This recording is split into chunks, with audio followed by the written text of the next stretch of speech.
to kind of give some history and then bring it up to current date. So back in early December, a jam occurred within the East Main Line due to a plate peeling off essentially from inside of the tube. It partially lifted.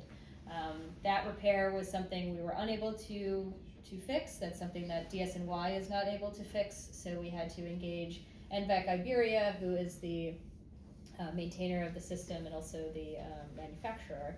So it took us a while to get them here. They were able to come in mid-January. They successfully made the repair, which you can see in this photo here. It's a continuous pipe. You can see where the patch was laid flat, and that area was effectively fixed.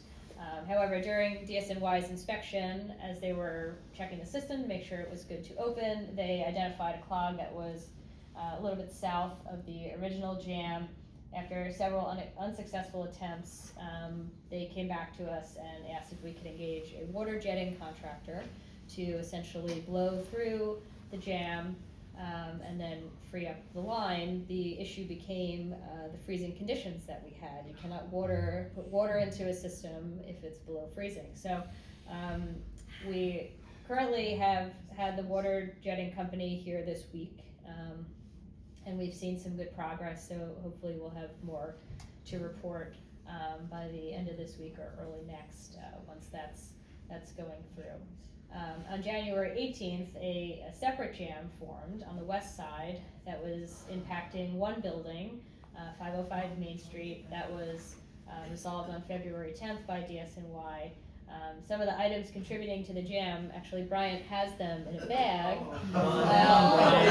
If you would like to look, you can. No! But just to give you a sense of what is in the I want note the Louis Vuitton. Yeah. Well, excuse me, guess who's AVAC? Here, open it up so It's a reverse Santa Claus. I don't know if anybody Yeah, wants we're to not know. gonna. Yeah. It's A lot of not- people- We don't know what else is in there. Folded up but- stools. Not for sale. It's Yeah. yes. Anyone missing their Right. Yeah.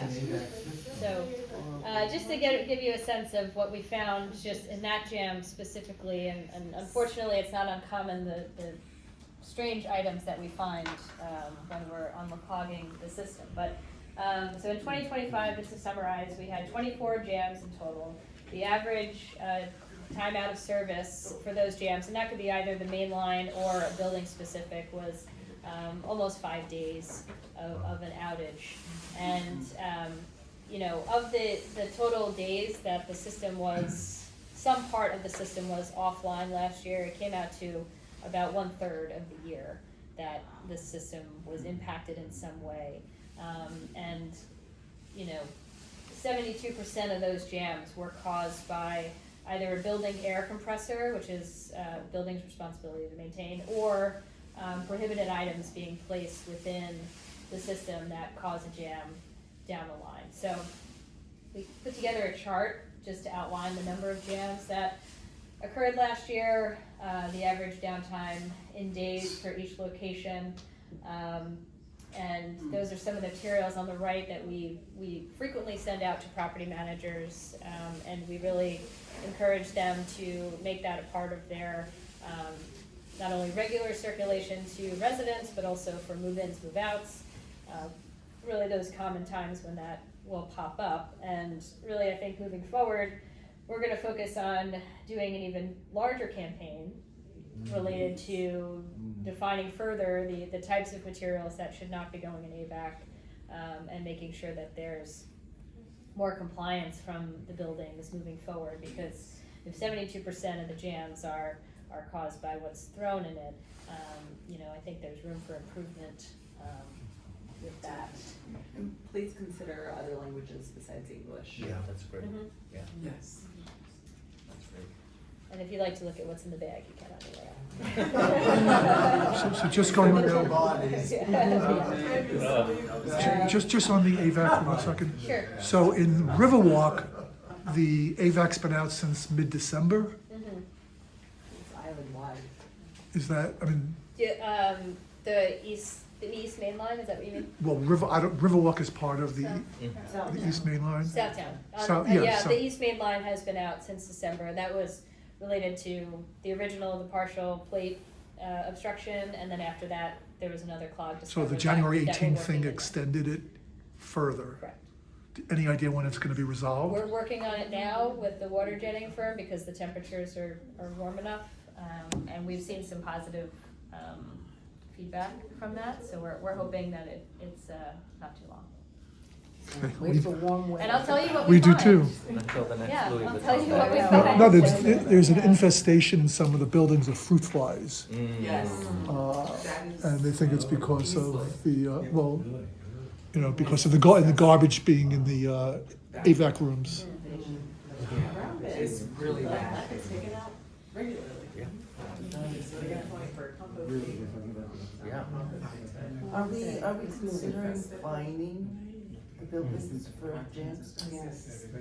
Yeah, We're we're looking into it. yes, we're looking at our ground lease again to see what teeth we can add to these requests to buildings to handle this. Fines with revenue. Yeah. Right, or they can spend money to make the openings smaller, Yeah. or they can pay fines. Yeah. Oh, so what could the buildings do then to improve it? Well, some of the low-hanging fruit we think is certainly the signage, communications regularly with residents. We've talked even in this committee about how the buildings handle move-outs. And just requiring the buildings to be a more active participant in managing the AVAC situation. One of the things that may help is managing better the recyclables.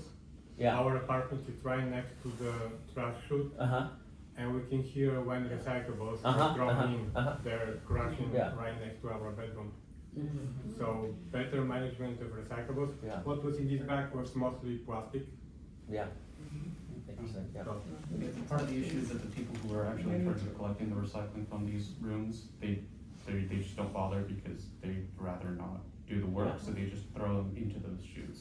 So requesting these buildings to do some sort of camera-based surveillance system, simply like from an angle so that they can simply tell if their own employees are actually doing their job, or as well as the residents are doing such things. That might be the most effective method for doing this. Making the opening size smaller is just going to mean that people are going to figure out more clever ways to put things in there that really shouldn't be. They might, I mean, if it can actually fit, right? The sad thing is, one building has plenty, our AVAC rooms are big, they're spacious, they're clean, they're well taken care of, and people still throw things down. I love the Louis Vuitton handbag, I really think that it's so appropriate. It's yours, Judy. It's all yours. No, the people were moving out. It's sad because if you go to the senior center and you talk to anyone, a lot of people have told me they hear the recycling going down the chute and they see the staff throwing it down the chute. And that's, it's just against the law. I mean, and it has to be the administration, the management of landings. They don't care. They I don't can care. tell you right They now, do not we had care. a gas leak today, and they said that there was no gas leak. You just call Con Ed, you don't get some.